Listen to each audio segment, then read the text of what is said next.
நம்ம இன்னைக்கு 10th ல இருந்து டிகிரி முடிச்சவங்களுக்கான வேலை வாய்ப்பு தான் பார்க்க போறோம். இது ஒரு கவர்மெண்ட் ஜாப். என்ன ஜாப் அப்படின்னா all India institute of medical சயின்ஸ்ல இருந்து வேக்கன்ட் வந்து கால்ஃபர் பண்ணிருக்காங்க. 1484 வேக்கன்சி வந்து இருக்குது. என்னென்ன வேக்கன்சினா clerk, data entry, office assistant. இதுக்கு எப்படி அப்ளை பண்ணலாம் அப்படின்ற டீடைல்ஸ் பத்தி தான் இப்ப நம்ம பார்க்க போறோம். இப்ப அது என்ன அப்படின்னா அதோட டீடைல்ஸ் பார்த்துருவோம். இப்ப இது வந்து all India institute of medical சயின்ஸோடது. அறிவிப்பு எண் ஆல்ரெடி கொடுத்துட்டாங்க. இது வந்து ஒரு மத்திய அரசு வேலை. இது உங்களுக்கு எங்கெல்லாம் போஸ்டிங் போடுவாங்க அப்படின்னா இந்தியா முழுவதும் எங்கெல்லாம் அந்த ஹாஸ்பிட்டல்ஸ் இருக்கும் அந்த இடத்துல எல்லாமே போடுவாங்க. இது ஆக்சுவலா நீங்க அப்ளை பண்றதுக்குள்ள டேட் கொடுத்துருக்காங்க. ஜூன் 13ல இருந்து உங்களுக்கு ஜூலை 3 வரைக்கும் தான் இது அலோடு. கடைசி தேதி வந்து நீங்க ஜூலை 3க்குள்ள கம்பல்சரியா இதை நீங்க அப்ளை பண்ணி ஆகணும். ஸோ அதுதான் இதோட டேட். இப்ப என்ன பண்றோம் அப்படின்னா இது ஆக்சுவலா என்னென்ன போஸ்டுக்கெல்லாம் கால்ஃபர் பண்ணிருக்காங்க அப்படின்னு பார்த்தோம்னா group B and group C அப்படின்னு சொல்லிட்டு நான் ஃபேக்கல்டி போஸ்ட் அப்படின்னு சொல்லிட்டு டிவைட் பண்ணிக்கிறாங்க. இந்த போஸ்ட் இப்ப நம்ம போட்டிருக்கோம் இல்லையா, இந்த போஸ்டுக்கு எல்லாத்துக்குமே செலக்ட் பண்றாங்க. Junior admin assistant, pharmacist, lab technician, technical assistant, data entry operator. So இந்த மாதிரி நம்ம கொடுத்துருக்கிற போஸ்ட் நிறைய போஸ்ட் வந்து வேக்கன்ட் வந்து ஃபில் பண்ண போறாங்க. இப்ப அந்த வேக்கன்ட்டுக்கு நீங்க என்னென்னலாம் படிச்சிருக்கணும் அப்படின்றத பத்தி பார்ப்போம். இப்ப இதுக்கு நீங்க என்னெல்லாம் படிச்சிருக்கணும் அப்படின்னா உங்களோட குவாலிஃபிகேஷன் வந்து 10th இருக்கலாம், 12th இருக்கலாம், ஒரு ஐடியா இருக்கலாம், டிப்ளமோ இருக்கலாம். ஸோ நீங்க என்ன போஸ்ட்டுக்கு அப்ளை பண்றீங்களோ அந்த போஸ்ட்டுக்கு தகுந்த மாதிரி உங்களோட குவாலிஃபிகேஷன், உங்களோட சர்டிபிகேட்ஸ் எல்லாமே இருக்கும். இதோட சேலரின்னு பாத்தீங்கன்னா 18,000 இருந்து 1,42,000 வரைக்கும் உங்களுக்கு வந்து சேலரி கிடைக்கிறதுக்கு வாய்ப்பு இருக்குது. இதோட ஏஜ் லிமிட் பாத்தீங்கன்னா 18ல இருந்து 45 வரைக்கும் வந்து உங்களுக்கு ஏஜ் லிமிட் உண்டு. இது நீங்க அப்ளை பண்றதுக்கு உங்களுக்கு விண்ணப்ப கட்டணம் உண்டு. ஜெனரல் கேட்டகரிக்கு 3,000, அதர்ஸ்க்கு வந்து 2,400 உண்டு. சோ இந்த கேட்டகரியில நீங்க எந்த கேட்டகரியில வர்றீங்களோ அதுக்கு தகுந்த மாதிரி நீங்க உங்களோட ஃபீஸை வந்து பே பண்ணணும். ஆன்லைன்ல தான் பே பண்ணணும். இப்ப நெக்ஸ்ட் என்ன சொல்றாங்க அப்படின்னா இது எப்படி செலக்ட் பண்றோம் அப்படின்னு பாக்குறோம். ஆக்சுவலா இது எப்படி செலக்ட் பண்றாங்கன்னா கம்ப்யூட்டர் பேஸ்ட் டெஸ்ட் வச்சுதான் உங்களை செலக்ட் பண்றாங்க.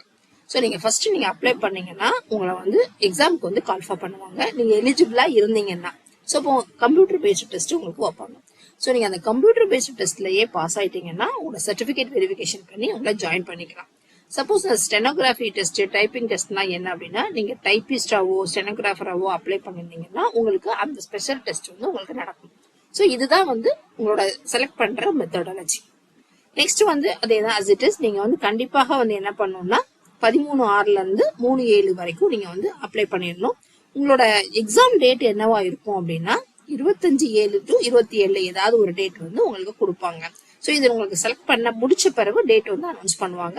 பட் முன்னாடியே சொல்றாங்க 25 to 27க்குள்ள ஏதாவது ஒரு டேட்டா தான் இருக்கும் உங்களோட எக்ஸாம் டேட்டு.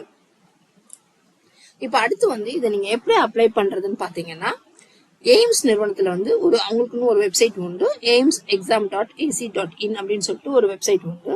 இந்த வெப்சைட்ல போனீங்கன்னா காமன் ரெக்ரூட்மெண்ட் எக்ஸாமினேஷன் அப்படின்னு சொல்லிட்டு ஒரு பட்டன் இருக்கும்.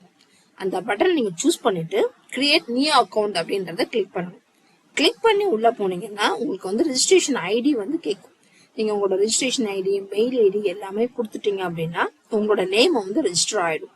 நெக்ஸ்ட் நீங்க என்ன பண்ணணும்னா நீங்க கொடுத்துருக்க இமெயில் ஐடியும் பாஸ்வேர்டும் போட்டு லாகின் பண்ணி உள்ள போனீங்கன்னா உங்களோட அப்ளிகேஷன் ஃபார்ம் ஃபில் பண்ணலாம். ஃபில் பண்ணி முடிச்ச பிறகு அவங்க கேட்கிற டாக்குமெண்ட்ஸ் எல்லாமே நீங்க அப்லோட் பண்ணணும். ஆன்லைன்ல நீங்க வந்து உங்களுக்கு என்ன கேட்டகரியில வருவீங்களோ அதை சூஸ் பண்ணி நீங்க அவங்களோட ஃபீஸை வந்து ஆன்லைன்ல பே பண்ணணும். ஆன்லைன்ல பே பண்ணி முடிச்சு நீங்க பண்ணிருக்கிற டாக்குமெண்ட்ஸ் எல்லாமே கரெக்டான ஒன்ஸ் ஃபைனலா செக் பண்ணிட்டு சப்மிட் பண்ணீங்கன்னா உங்களோட அப்ளிகேஷன் அக்செப்ட் பண்ணிப்பாங்க. இப்ப நீங்க முடிச்சு என்ன பண்ணிக்கோங்கன்னா உங்களோட பிடிஎஃப் வந்து டவுன்லோட் பண்ணி வச்சுக்கோங்க உங்களோட ஃபியூச்சர் யூஸ்க்காக. ஸோ இதுதான் நீங்க அப்ளை பண்ற ஒரு மெத்தட். நீங்க அப்ளை பண்ணி முடிச்சிட்டீங்கன்னா உங்களுக்கு நீங்க எல்லா டாக்குமெண்ட் எல்லாம் கரெக்டா இருந்துச்சு அப்படின்னா அவங்க உங்களுக்கு ஒரு எக்ஸாம் டேட் வந்து கால்ஃபர் பண்ணுவாங்க. அந்த எக்ஸாம் டேட் அப்ப நீங்க போனீங்கன்னா எக்ஸாம் எழுதுனீங்கன்னா நெக்ஸ்ட் வந்து அந்த எக்ஸாம்ல நீங்க பாஸ் ஆனீங்க அப்படின்னா உங்களோட சர்டிபிகேட் வெரிஃபிகேஷன் பண்ணி நீங்க இந்த ஜாப்ல ஜாயின் பண்ணிக்கலாம். ஸோ இந்த மாதிரி வேற ஏதாவது ஜாப் டீடைல்ஸ் பத்தி தெரிஞ்சுக்கணும் அப்படின்னா நம்மளோட பேஜை வந்து சப்ஸ்கிரைப் பண்ணி வச்சுக்கோங்க.